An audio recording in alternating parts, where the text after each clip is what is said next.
आपका इस प्रेजेंटेशन में खुशामदीद। मैं हूं इंजीनियर बशीर अहमद डार। आज हम बात करेंगे नई डिस्ट्रीब्यूशन लाइनों की क्वालिटी कंट्रोल के बारे में। तो इस पे मैंने एक प्रेजेंटेशन दी है, अपलोड की है, वो पार्ट 1 है और ये पार्ट 2 है। पार्ट 1 हमने कंक्लूड किया था कि जो गाइज हैं जिनको स्टेज सेट भी कहते हैं उनकी अहमियत क्या है डिस्ट्रीब्यूशन लाइन्स में। और हमने वहाँ पे कहा था कि जो स्टार्टिंग पॉइंट है लाइन का, डेड एंड है लाइन का, इसी तरह जो एंगल पॉइंट्स हैं, इसी तरह जो टेंशन पॉइंट्स हैं, वहाँ पे गाय लगनी बहुत ही ज़रूरी है। इसलिए मेहरबानी करके गाय को अवॉइड नहीं करना चाहिए, इसको ज़रूर यूज़ करना चाहिए। अब हम पार्ट 2 की तरफ आते हैं। तो क्रिटिकल चेक्स क्या हैं जो इस पार्ट 2 में करने हैं। एक तो पोल का गेज, वेट ऑफ पोल, ये पहले में भी हमने बताया। Channel iron, angle iron, clamp size, उनका साइज, और जो 2 पोल, 3 पोल एंड 4 पोल हैं उनके क्रॉस बेसिस बेल्ट्स, इनकी अहमियत मैं बताऊंगा आगे। फेज टू फेज क्लियरेंसेज हैं, वर्टिकल और हॉरिजॉन्टल क्लियरेंसेज हैं। Preventive measures to taken to avoid bird faults, bird fault, जो परिंदों से जो फॉल्ट आते हैं उनको बचाने के क्या क्या हमें प्रिवेंटिव मेजर्स लेने हैं। और जो भी फेरस आइटम है, जो भी लोहे के आइटम है, वो गैल्वेनाइज होनी चाहिए। जो जंग वाला लोहा है जिस पर रस लगता है वो हमारे यहाँ अलाउड नहीं है। तो पोल्स और कंडक्टर कौन कौन से यूज होते हैं केपीडीसीएल में। स्टील ट्यूबुलर पोल ये सारे हैं, 8 मीटर, 9 मीटर, 11, 13, 16, और इनका ST410 ये आयरन की क्वालिटी है। और आगे गेज भी दिया हुआ है, SP15, 33, 56, 69, 30। पीसीसी पोल 3 टाइप के यूज होते हैं। एक 8 मीटर है और वर्किंग लोड 200 kg, 9 मीटर के 300 kg वाला, और 11 मीटर 360 kg वाला वर्किंग लोड। और कंडक्टर जो है 20 mm स्क्वायर, इसी तरह 30 mm square, 50 mm square, 100 mm square, 150 mm square, 200 mm square. तो जो ACSR कंडक्टर हैं, मेहरबानी करके उसका आप जो साइज दे दें वो mm स्क्वायर में दे दें, या जो उसका कोड नेम है, जैसे डॉग का है 100 देंगे, आप डॉग देंगे, दोनों करेक्ट है, दोनों देंगे वो भी करेक्ट है। लेकिन ऐसे मत बोलें 0.1, 0.2, 0.15। ये जो यूनिट्स हैं ये अब यूज़ नहीं हो रहे हैं कहीं भी। इनफैक्ट REC स्टैंडर्ड्स में इनको स्टॉप किया गया है 70s में। तो आजकल इन यूनिट्स का यूज़ नहीं हो रहा है, सिर्फ mm स्क्वायर में साइज बोला जाता है, या कोड नेम में, या दोनों में। तो ये ग्राउंड क्लियरेंसेस हैं। और जो ओवरहेड लाइन्स की होंगी अलॉन्ग स्ट्रीट, यानी अगर रास्ते के अलॉन्ग लाइन हो या अक्रॉस हो तो ये क्लियरेंसेस हैं। तो ये मैंने जो केपीडीसीएल का जो जो वेबसाइट है वहाँ के सेफ्टी मैनुअल से लिया है। तो आप भी वहाँ डिटेल में दे सकते हो। इनका बेसिकली जो सोर्स है वो इंडियन इलेक्ट्रिसिटी रूल्स है। और यहाँ पे ये भी दिया है गार्ड के बारे में, जहाँ पे लोगों का आना जाना हो वहाँ पे गार्ड नेटिंग भी नीचे लगनी चाहिए। तो ये क्लियरेंसेस हैं अगर लाइन जो है बिल्डिंग के साथ साथ चलती हो, या बिल्डिंग के ऊपर से चलती हो, या बिल्डिंग पर टर्मिनेटेड हो। तो ये हैं वो सारी क्लियरेंसेस जो जिसका आप स्नैपशॉट ले सकते हैं। और ये हाइट ऑफ और headline is erected elsewhere then across and along street. मान लीजिए फॉरेस्ट में से लाइन जा रही है, खेतों में से लाइन जा रही है, किसी वैली में से लाइन जा रही है जहाँ सड़क नहीं है, तो वहाँ पे क्लियरेंसेस ये रहेंगी। तो ये है अगर हमारी लाइन जो डिस्ट्रीब्यूशन लाइन है वो किसी और लाइन को क्रॉस करती होगी, तो ये सारे मतलब अगर हमारी लो एंड मीडियम और 11 एंड 66 ये लाइनें होंगी और ये इनमें से किसी को भी क्रॉस करेंगी, तो ये है क्लियरेंसेस। तो ये फेज क्लियरेंस है। LT में जो है 300 mm है, 11 kV में 1070, और 33 kV में 1525। जो यानी जो हमारे फेजेस होते हैं, R phase, Y phase, B phase, उनके बीच में कितनी होनी चाहिए clearance, R to Y, Y to B, वो तीनों वोल्टेज लेवल्स का यहाँ दिया गया है। तो ये जो हमारे 2 पोल, 3 पोल और 4 पोल स्ट्रक्चर्स होते हैं जिनको हम टेंशन पॉइंट पर लगाते हैं, एंगल पॉइंट्स पर लगाते हैं, तो उनमें जो ये बेल्ट्स एंड ब्रेसेस हैं इनकी बड़ी अहमियत है। तो मैंने एक स्ट्रक्चरल इंजीनियर से बात की तो उन्होंने कहा कि ये बहुत ही ज़रूरी है। और जो उनकी लैंग्वेज है उसके हिसाब से, while the vertical pores are essential in transfer of load from superstructure to ground, the horizontal tries and cross bases resist the horizontal forces which are induced on the structure due to wind, earthquake, broken wire, other longitudinal transverse forces. These elements go a long way in improving the lateral structural stability of the overall structure. यानी इनका मकसद ये है कि जो horizontal forces होते हैं, चाहे वो विंड से हों, चाहे अर्थक्वेक से हों, चाहे ब्रोकन वायर, यानी अगर कंडक्टर कट जाए, या बाकी जो फोर्सेस हैं जो अलॉन्ग या अक्रॉस लाइन हॉरिजॉन्टल फोर्सेस होते हैं, उनको उनके अगेंस्ट ये बहुत ही बड़ा प्रोटेक्शन देती है लाइन का। थोड़ी सी इन्वेस्टमेंट है और इससे फ़ायदे बहुत ज़्यादा हैं। तो इनके फ़ायदे हमें मिलेंगे अगर मतलब खुदा न खास्ता विंड आए, स्नोफॉल हो, या हेवी रेन्स हो वगैरह, जिनकी वजह से तारें कटती हैं, तो उस वक्त इनका बहुत फ़ायदा होता है। तो ये बेल्ट एंड ब्रेसेस हैं जो पीडीडी का काम है, बढ़िया तरीके से लगे हुए हैं। ये देखिए, एक बेल्ट, दूसरा बेल्ट और दो ब्रेसेस यहाँ पे लगे हुए हैं। तो ये 11 के एंड 33 के वी क्रॉस आर्म है। तो ये आरई मैनुअल से लिए गए हैं। जो वहाँ पर ड्राइंग नंबर है A2, A4 एंड A6। 1972 में ये डिज़ाइन हुआ 11 के का, इसी तरह 33 के का 1981 में। तो यहाँ पे देख सकते हैं आप, फेज टू फेज क्लियरेंस जो है 1070 mm है। तो यहाँ पे 1525 mm, यानी ये 1 मीटर 7 सेंटीमीटर और 1 मीटर 525 सेंटीमीटर। तो इनके फ़वाइद क्या है और वी क्रॉस आर्म के, वो हम आगे बताएंगे। तो एक वी क्रॉस आर्म का क्या फ़ायदा? पहला, प्रिवेंट्स बर्ड फॉल्ट, से बर्ड फॉल्ट नहीं आते। बर्ड यहाँ नहीं बैठ सकते, देखिए स्लांटिंग है, यहाँ पे बर्ड नहीं बैठ सकता। ऊपर भी यहाँ पे इंसुलेटर के नीचे बर्ड का बैठना मुश्किल है, तो इससे बर्ड फॉल्ट नहीं आती। Shift load up two conductors on lower side, reducing stress on. ये देखिए कंडक्टर यहाँ पे है, लेकिन क्रॉस आर्म जो अटैच है पोल के बहुत नीचे है। तो जो लोड है कंडक्टर का, वो इस पॉइंट पे आने के बजाय यहाँ आता है, नीचे आता है। चूंकि वो नीचे आता है, तो उसका असर ये होता है कि जो मूवमेंट ऑफ फोर्स है ग्राउंड पे, यानी फोर्स इंटू फोर्स आर्म, वो कम होता है। पोल पे जो स्ट्रेस है वो कम आता है, क्योंकि जो फोर्स आर्म है नीचे हो गई। और जो क्लियरनेस है उस पर कोई कंप्रोमाइज नहीं है। लेकिन आप कंडक्टर को नीचे नहीं ला रहे हैं, आप सिर्फ क्रॉस आर्म को नीचे ला रहे हैं। और ये दूसरा फायदा है, जिससे मतलब ये पोल पे जो वी क्रॉस आर्म की वजह से स्ट्रेस है वो बहुत कम हो जाता है। प्रोवाइडेड ट्रायंगुलर कॉन्फ़िगरेशन, तो यहाँ पे देखिए ये ट्रायंगल बनता है। तो इसमें फ़ायदे हैं, इसका रिएक्टेंस कम होता है। और इसमें और एक फ़ायदा है कि इस पर जो ब्रांचेस होती हैं, टहनियाँ होती हैं पेड़ों की, वो उस पर रेस्ट नहीं कर सकती। ट्रायंगल पे ऐसे रेस्ट नहीं, अगर ये तीनों स्ट्रेट होती हैं तो इस पर आराम से जो टहनियाँ हैं वो रेस्ट कर सकते हैं और फॉल्ट आ सकता है।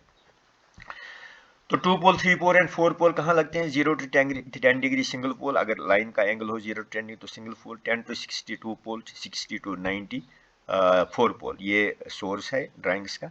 अब केपीडीसीएल ने कुछ और एंगल्स पर भी दिखाया जाए, जैसे हायर एंगल पे उन्होंने सिंगल पोल दिखाया है। तो उसका वजह यह है कि कहीं पे हमें जगह नहीं मिलती दो पोल लगाने की, और सिंगल पोल लगाना हो तो अगर हायर एंगल पर लगाएं तो वहाँ पे आपको उसकी ड्राइंग मिल सकती है। यहाँ पे हमने 11 केवी और 33 केवी का सिमिलर लिया है एंगल, क्योंकि 11 केवी में भी अब कंडक्टर हायर साइज का लगता है, जैसे कि 33 केवी में लगता है।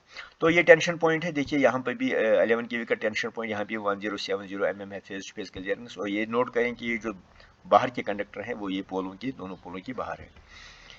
तो ये कुछ क्रॉस आर्म्स हैं जो केपीडीसीएल ने अप्रूव नहीं किए हैं, जैसे ये वाला। क्या क्या प्रॉब्लम है इनमें? Unstable configuration, each pole demands a guide. ये तो अनस्टेबल, क्योंकि ज़्यादा लोड एक साइड है, राइट साइड में ज़्यादा लोड है, लेफ्ट साइड में बिल्कुल कम है, यहाँ पे है ही नहीं। प्रोन टू बर्ड फॉल्ट, इसमें बर्ड फॉल्ट आ सकते हैं। बर्ड आराम से यहाँ बैठ सकता है, यहाँ भी बैठ सकता है, और इसमें फेज टू ग्राउंड या फेज टू फेज फॉल्ट आ सकता है। High reactive drop, needs poles of high strength not specified in standards, hence not recommended. तो ये दो कॉन्फ़िगरेशन केपीडीसीएल ने अप्रूव नहीं की है। Cross arms for double circuit, अगर आप डबल सर्किट लाइन हो, देखिए ये एक पुरानी लाइन है, जो बहुत ही पुरानी लाइन है, ये अभी नई लाइन बनी है। दोनों का हम देखें कितना डिफरेंस है। तो यहाँ पे देखिए फेज टू फेज क्लियरेंस जो कि 1 मीटर 7 सेंटीमीटर होना चाहिए, कितना कम है ये। और इसी तरह फेज टू ग्राउंड क्लियरेंस देखिए ये कितना नज़दीक है। ये ग्राउंड हो गया है, क्योंकि ये जो मेंबर है स्टील का, ये ग्राउंड 0 वोल्टेज पे है, पोल के साथ जुड़ा हुआ है। और ये 11 केवी का है। यहाँ पे हार्डली 15 सेंटीमीटर यानी 6 इंच होगा ये। अगर यहाँ पे बर्ड बैठेगा तो श्योर है कि वो ख़त्म हो जाएगा, वो इलेक्ट्रोक्यूट हो जाएगा। लेकिन यहाँ पे ऐसी सिचुएशन नहीं है। देखिए फेज टू फेज कितनी क्लियरेंस है, बराबर 1 मीटर और 7 सेंटीमीटर है। यहाँ पे भी थोड़ी सी यहाँ सेक्रीफाइस देनी पड़ती है, क्योंकि हम ट्रायंगुलर कॉन्फ़िगरेशन नहीं रही, क्योंकि हम डबल सर्किट में चले गए। बाकी हर हिसाब से ये इससे बेटर है। ये पुरानी लाइन है, तब हमें ड्राइंगों की इतनी एक्सेस नहीं होती थी। अब माशाल्लाह हमारे पास पूरी स्पेसिफिक से ड्राइंग्स हैं, तो बेटर लाइनें बन रही हैं। तो ये अगर आपको कैंटिलीवर लगाना ही पड़े, फॉर एग्जांपल अगर कोई कंजेस्टेड लोकेशन है, आपका यहाँ पे इस साइड में मकान बने हुए हैं या पेड़ हैं बड़े बड़े, तो आप कैंटिलीवर में जा सकते हैं। और कैंटिलीवर में भी ट्रायंगल आपको मिल सकता है ऐसे बनाने से। ये तकरीबन इसने बनाया है, लेकिन यहाँ पे इसको ब्रेस को थोड़ा सा इस तरह लगाना है। तो बर्ड फॉल्ट जो मैंने कहा कि जो परिंदे हैं वो खालिक के कायनात की एक बहुत ही खूबसूरत तख्लीक है, और हमें बर्ड्स बचाने के लिए पूरी कोशिश करनी चाहिए। और हमारा डिज़ाइन ऐसा होना चाहिए कि बर्ड फॉल्ट ना आए, और न बर्ड इलेक्ट्रोक्यूट हो जाए, और न उनकी वजह से हमारी जो पावर सप्लाई है वो इंटरप्ट हो जाए। यहाँ पे ज़्यादा हमारे यहाँ क्रो फॉल्ट बहुत आम है। तो आपने सुना होगा कि हर जगह बोला जाता है कि काव लुक पावर्स, तो बर्ड का जो क्रो का जो साइज़ है अप्रॉक्सीमेटली 500 mm है, और जो विंग स्पैन होता है जब उड़ने लगता है तो विंग्स का पूरा स्पैन जो होता है 1000 mm होता है। जैसे मैंने पहले कहा कि हमारे जो सीनियर्स थे रूरल एडमिनिस्ट्रेशन कॉरपोरेशन के, उन्होंने पूरी कंट्री के यूटिलिटीज़ के साथ मशवरा करके वीग्रास आर्म को डिज़ाइन किया कि जो बर्ड सेफ्टी के लिए बहुत ही अच्छा डिज़ाइन है, उसको इम्प्लीमेंट करना चाहिए। तो ये बर्ड्स हैं, देखिए ये क्रोज हैं। ये मान लीजिए ये दो बर्ड जो हैं, ये एक आर फेज पे बैठे और दूसरा वाई फेज पे बैठे, और ये ऐसे इंटीमेटली हों और चोंच मिलाने की कोशिश करें, तो अगर ये 11 kV लाइन है, 33 kV लाइन है, तो ये दोनों ख़त्म हो जाएंगे। इवन LT पर भी इनको बड़ा बड़ा रिस्क है। तो ये चीज़ बचाने के लिए बर्ड फॉल्ट्स को प्रिवेंट करना बहुत ज़रूरी है। एक्सटेंशन ऑफ पोल्स जो है, एक्सटेंशन जो पोल्स का दिया जाता है कभी कभी, वो भी मुनासिब नहीं है, क्योंकि प्रॉब्लम ये है कि जो पोल्स होते हैं वो डिज़ाइन होते हैं किसी खास वर्किंग लोड के लिए, और वो वर्किंग लोड जब टेस्ट होता है वो टॉप से 600 mm तकरीबन 2 फुट के नीचे डाल के वो टेस्ट किया जाता है। अगर कंडक्टर आपने ऊपर ले लिया, एक्सटेंशन दे दिया, इसका मतलब है वो पॉइंट जो है वो ऊपर शिफ्ट हो गया। जितना वो पॉइंट ऊपर शिफ्ट हो जाएगा उतना जो वर्किंग लोड है पोल का वो कम हो जाएगा। यानी मान लीजिए ये पोल 300 kg वर्किंग लोड के लिए डिज़ाइन हुआ है, अगर आप ये पॉइंट ऊपर ले जाएंगे तो मूवमेंट ऑफ फोर्स सेम मान के जो फोर्स आ रहा है वो बढ़ जाएगा, ग्राउंड से वो पॉइंट दूर हो जाएगा, और इस तरह वर्किंग लोड जो पोल है वो कम हो जाएगा। इसलिए एक्सटेंशन को अवॉइड करना चाहिए। तो ये सैग टेंशन के बारे में है, ये फोटोग्राफ अटैच किया गया है, ये मैंने समर के दौरान एक फॉरेस्ट एरिया से लिया है। हालांकि कंट्रैक्टर ने अपनी तरफ से पूरी कोशिश की है कि तार को जितना हो सके टाइट करें, लेकिन इशू ये है कि जब विंटर आएगा तो ये जो कंडक्टर है ये श्रिंक हो जाएगा, और ये इंसुलेटर को भी तोड़ सकता है, और ये खुद भी स्नैप हो सकता है। इसलिए सैग टेंशन का ख्याल रखना है, सैग टेंशन चार्ट्स का ख्याल रखना बहुत ज़रूरी है। किसी खास टेम्परेचर पे चार्ट्स बने होते हैं जिनमें सैग और टेंशन होता है इस लाइन के लिए, तो उसका आपको पूरा डिज़ाइन मिलेगा जो हमारी एयर बुक है, वो जो हम हर साल इशू करते हैं, तो उसमें इसके लिए एक अलग चैप्टर है, वो आप रेफ़र करें और वहाँ से आपको पता चलेगा कि सैग टेंशन चार्ट कैसे इम्प्लीमेंट किए जाते हैं। तो जो भी टेंशन पॉइंट हो या टैपिंग पॉइंट हो या डेड एंड हो या स्टार्टिंग पॉइंट हो, तो वहाँ पे डिस्क इंसुलेटर ज़रूर लगना चाहिए। देखिए यहाँ पे ये बढ़िया डिस्क इंसुलेटर लगा हुआ है। तो पिन इंसुलेटर अगर यहाँ पे होता तो वो टर्मिनेट, उस पर वो वीक टर्मिनेशन होता है, ये प्रॉपर टर्मिनेशन है। तो इंसुलेशन और क्रीपेज का ख्याल रखना है। जो इंसुलेटर होता है, जैसे पिन इंसुलेटर ये है, तो उसको जो बाइंडिंग हो, जो कंडक्टर हो, वो टॉप स्कर्ट के ऊपर होना चाहिए। ये फर्स्ट स्कर्ट है, ये सेकंड है, ये थर्ड है, थर्ड स्कर्ट के ऊपर होना चाहिए, क्योंकि क्रीपेज जो होता है वो यहाँ से शुरू होता है और यहाँ पे ख़त्म होता है। ये मान लीजिए ये 33 kV कंडक्टर है, यहाँ पे ये 0 वोल्टेज है। अगर आप कंडक्टर यहाँ बांधेंगे तो क्रीपेज कम हो गई। देखिए ये पाथ इतनी लंबी है यहाँ पे, इतनी ये यहाँ पे कम हो गई। तो उसका नतीजा ये होगा कि जब बारिश होगी या डर्ट होगी तो उस वक्त ये ग्राउंड फॉल्ट दे सकता है। तो यहाँ पे एक फोटोग्राफ दिखाया गया है जहाँ पे जैसे कंडक्टर बांधा गया है इस स्कर्ट के नीचे, तो इतनी इंसुलेशन जो है ये बाईपास हो गई, तो इसमें हमेशा फॉल्ट का खतरा रहता है। तो इसी तरह ये और एक है, यहाँ पे इसने डिस्क इंसुलेटर के बजाय पिन इंसुलेटर लगा दिया, तो अब बाइंडिंग तो नहीं हो सकती इस पे टॉप पे, क्योंकि वो तो स्लिप हो जाएगी, तो इसने स्कर्ट के नीचे डाल दिया, तो ये वीक पॉइंट बन गया तीनों फेजेस का यहाँ पे। इसको हमेशा अवॉइड करना चाहिए। इसी तरह अपसाइड डाउन इंसुलेटर नहीं लगाना चाहिए, जैसे ये लगा हुआ है अपसाइड डाउन। ये तो क्रॉस आर्म के साथ लगेगा, कंडक्टर यहाँ पे लगेगा, तो क्या होगा कि इसमें हमेशा डस्ट जमा हो जाएगा। ये डस्ट कब बनेगा, ये वाला भी और ये वाला भी डस्ट कब बनेगा और ये वाला भी। और इसमें भी जब बारिश होगी तो या वेट कंडीशंस होंगी, तो उस वक्त ग्राउंड फॉल्ट का चांस रहता है। LT लाइन्स पे आते हैं, तो ये एक इंस्पेक्शन के दौरान ये ऐसा कंस्ट्रक्शन देखा गया, तो इसको चेंज करवा दिया गया। देखिए यहाँ पे क्या है, ये मुकी क्लैंप जो इनको मुकी क्लैंप हम कहते हैं, तो ये कंडक्टर जब अटैच करना होता है LT पोल के साथ तो ये बड़े काम आते हैं। तो अब पोल पे होल करने की ज़रूरत नहीं है, पोल पे कोई भी होल, जो ST पोल्स हैं उन पे होल करना बिल्कुल अलाउड नहीं है KPDCL में, उस पर बैन लगाया गया है। तो इसलिए जब बैन लग गया तो मुकी क्लैंप की ज़रूरत पड़ी। तो अब जो मुकी क्लैंप यहाँ पे इसने लगाया है थोड़ा ओवर साइज है, देखिए इसने वुडन पैकिंग इसमें डाल दी। एक तो ये चीज़ है। दूसरी चीज़ ये है कि ये जो क्लैंप है ये परपेंडिकुलर है लाइन की, ये अलॉन्ग लाइन होना चाहिए, वो मैं दूसरी स्लाइड में दिखाऊंगा कैसे अलॉन्ग लाइन, ये हमेशा इसको बेंड करने की कोशिश करेगा। तो इसी तरह ये पीसीसी पोल पे है, यहाँ पे देखिए ये शैकल अपसाइड डाउन है, जैसे मैंने पिछली स्लाइड में कहा कि जब इंसुलेटर अपसाइड डाउन होता है तो फॉल्ट का चांस रहता है, ये भी अपसाइड डाउन है। देखिए इस पे हमेशा ये डस्ट कप बनने का चांस है और रेन कप। और बोल्ट जो है ओवर साइज नहीं होना, ये देखिए ये ओवर साइज बोल्ट है, इसको भी अवॉइड करना चाहिए। ये यहाँ पे देखिए ये पीसीसी पोल है, तो यहाँ पे जो वाइडर सरफेस है ये हमेशा होनी चाहिए along line, wider surface along line, क्योंकि वाइडर सरफेस के अक्रॉस ही पोल को ज़्यादा ताकत होती है। तो जो नॉर्मल पोल होगा बीच में, तो वो जो वाइडर सरफेस है वो परपेंडिकुलर टू लाइन होनी चाहिए, जैसे जैसे यहाँ पे है। और जो डेड एंड है या स्टार्टिंग पॉइंट है, वहाँ पे जो शैकल इंसुलेटर है वो ऐसे होनी चाहिए, ऐसे होनी चाहिए। तो वैसे नहीं जैसे पिछली स्लाइड में मैंने दिखाया, तो ये लॉन्ग लाइन होनी चाहिए ताकि इसमें बेंडिंग का चांस ना रहे। तो ये शैकल इंसुलेटर हैं जो हम एलटी में यूज़ करते हैं। दो टाइप के शैकल इंसुलेटर आरई स्टैंडर्ड में है, एक है 11.5 किलो न्यूटन और दूसरा 16 किलो न्यूटन।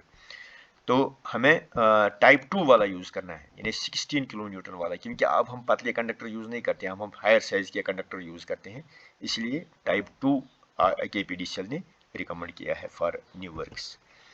तो जो हमारे यहाँ एक बहुत बड़ा प्रॉब्लम है कि जो ही थोड़ी सी बारिश होती है, थोड़ा सा स्नोफॉल होता है तो फॉल्ट आने शुरू हो जाते हैं।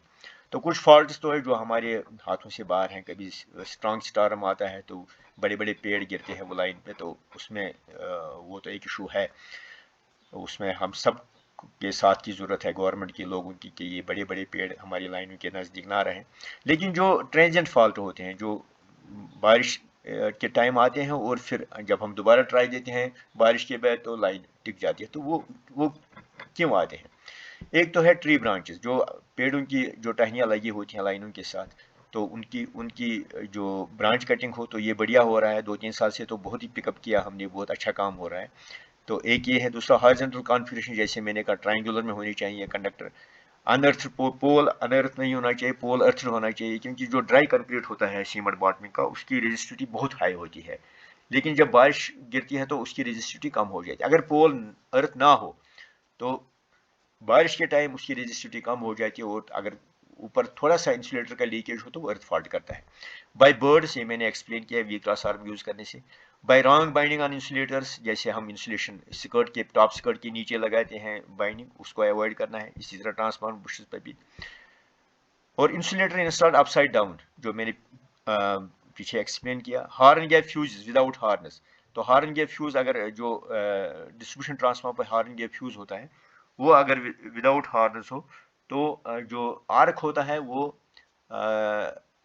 क्रॉस आर्म की तरफ जाता है, तो उससे भी खतरा होता है अर्थ फॉल्ट का। फॉल्टी इंसुलेटर जो इंसुलेटर है वो अच्छी क्वालिटी की होनी चाहिए। डेंजर प्लेट लगाना बहुत ज़रूरी है। इसी तरह एंटी क्लाइंबिंग गार्ड जो बार्बड वायर का होता है, तो इससे लोगों को एक नफ्सियाती खौफ रहता है लाइनर्स का, तो ये लगाना बहुत ज़रूरी है। तो ये आवाम की और जो जान माल की हिफाजत के लिए डेंजर प्लेट्स और एंटी क्लाइंबिंग गार्ड्स बहुत ज़रूरी है, इनको लगाना चाहिए, हर पोल पे लगना चाहिए। तो ये जो प्रेजेंटेशन मैंने दी, इसका मकसद ये है कि जो हमारे इंजीनियर्स हैं और टेक्नीशियंस हैं, पर्टिकुलरली जो फ्रेशर्स होते हैं, उनको ये बताया जाए कि जो बड़ी बड़ी डिविएशंस होती हैं लाइन्स में, तो उनकी इंस्पेक्शन कैसी की जाए, उनको कैसे ठीक किया जाए। लेकिन जब आप ये सिर्फ ट्रेनिंग के लिए, जब आप एक्चुअल फील्ड इंस्पेक्शन के लिए जाएं तो आप अप्रूव्ड डिज़ाइन और अप्रूव्ड चेक लिस्ट अपना ले लें।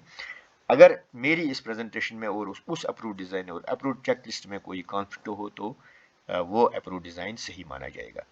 तो आपसे ये रिक्वेस्ट है कि आप जो मेरी ये यूट्यूब चैनल है J&K power distribution engineers guide, आप इसको सब्सक्राइब करें, आपको फ़ायदा होगा, आपको अपडेट मिलेगा टेक्निकल वीडियोस के बारे में, और जो भी चेंजेस मैं करता जाऊंगा उनके बारे में आपको पता चलेगा, और ये चीज़ें आपको बहुत ही फ़ायदा देंगी जब आप एक्चुअल फील्ड इम्प्लीमेंटेशन के लिए जाएंगे।